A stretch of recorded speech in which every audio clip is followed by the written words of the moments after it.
ಎಲ್ಲರಿಗೂ ನಮಸ್ಕಾರ. ಇವತ್ತಿನ ವಿಷಯ ನಿಮಗೆ ಯಾಕೆ ತುಂಬ ಬೇಜಾರಾಗ್ತಾ ಇದೆ ಅಂಥೇಳಿ ನಾವು ತಿಳ್ಕೊಳ್ಳೋಣ ಈ ಕಾರ್ಡ್ಸ್ನ ಮೂಲಕ.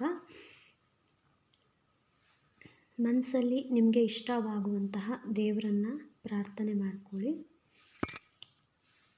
ನಿಮಗೆ ಈ ಕಾರ್ಡ್ಸ್ಗಳ ಮೂಲಕ ಉತ್ತರ ಸಿಗುತ್ತೆ ಅಂತ ನೋಡೋಣ. ಯಾವ ರೀತಿ ಉತ್ತರ ಸಿಗುತ್ತೆ ಅಂಥೇಳಿ ತಿಳ್ಕೊಳ್ಳೋಣ. ಮೊದಲನೇದಾಗಿ ಕಾರ್ಡ್ಸ್ ಬಂದಿರೋದು 4 ಆಫ್ ಕಪ್ಸ್. ಅಂದರೆ ನಿಮಗೆ ಆಫರ್ಗಳನ್ನು ಕೊಡ್ತಾ ಇದ್ದಾರೆ, ನಿಮ್ಮ ಕಣ್ಣ ಮುಂದೆ ಆಫರ್ಗಳು ಇದೆ, ಆದರೆ ನೀವು ಅದು ಯಾವುದನ್ನು ತೊಗೊಳ್ಲಿಕ್ಕೆ ರೆಡಿ ಇಲ್ಲ. ಯಾಕಂದರೆ ನಿಮಗೆ ಅಷ್ಟು ಬೇಜಾರು ಅನ್ನುವಂಥದ್ದು ಆಗಿದೆ. ನೀವು ಆ ಆಫರ್ಗಳನ್ನು ನಿಮ್ಮ ಮುಂದೆ ಬರುವಂತಹ ದಾರಿಯನ್ನು ನೀವು ಗುರುತಿಸ್ತಿಲ್ಲ ಅಂತಲೇ ಹೇಳ್ಬೋದು.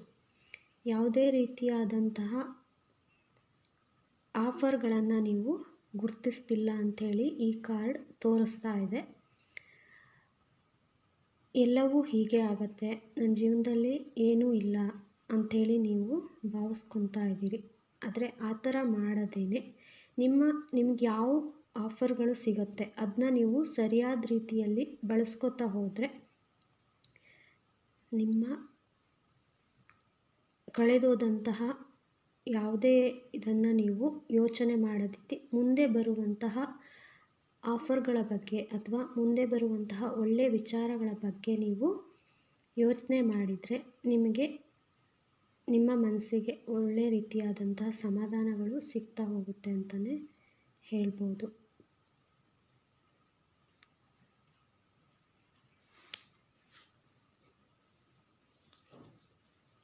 ನೆಕ್ಸ್ಟ್ ಕಾರ್ಡ್ ನಾವು ನೋಡೋದಾದರೆ ಹೈ ಪ್ರೆಸ್ಟಿಸ್. ದಿ ಹೈ ಪ್ರೆಸ್ಟಿಸ್ ಬಂದಿದೆ. ಅಂದರೆ ನಿಮಗೆ ಒಂದು ಯೋಚನೆ ಮಾಡುವಂತಹ, ಒಂದು ನಿರ್ಧಾರ ತೆಗೆದುಕೊಳ್ಳುವಂತಹ ಎಲ್ಲ ಕೆಪಾಬಿಲಿಟೀಸ್ಗಳು ನಿಮ್ಮಲ್ಲಿ ಇದೆ. ನೀವು ಅದನ್ನು ಸರಿಯಾಗಿ ಗುರುತಿಸಬೇಕು. ಹಾಗೆ ಅದು ಯಾವುದು ಅಂಥೇಳಿ ನೀವು ಸರಿಯಾಗಿ ಗುರುತಿಸ್ಬಿಟ್ಟು ಸರಿಯಾದಂತಹ ಡಿಸಿಷನ್ನನ್ನು ನೀವೇ ತಗೊಳ್ಬೇಕಾಗತ್ತೆ. ಇಲ್ಲಿ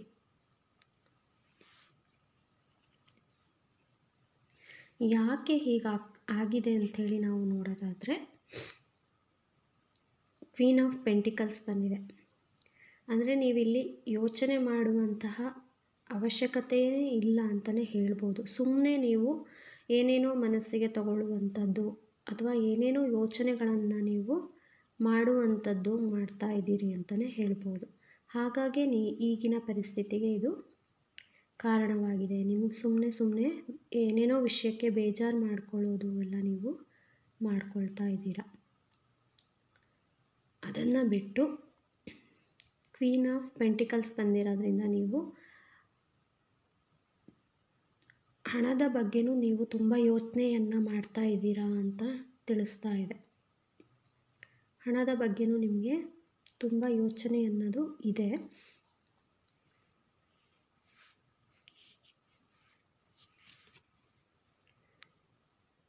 ಫೋರ್ ಆಫ್ ವಾಂಡ್ಸ್.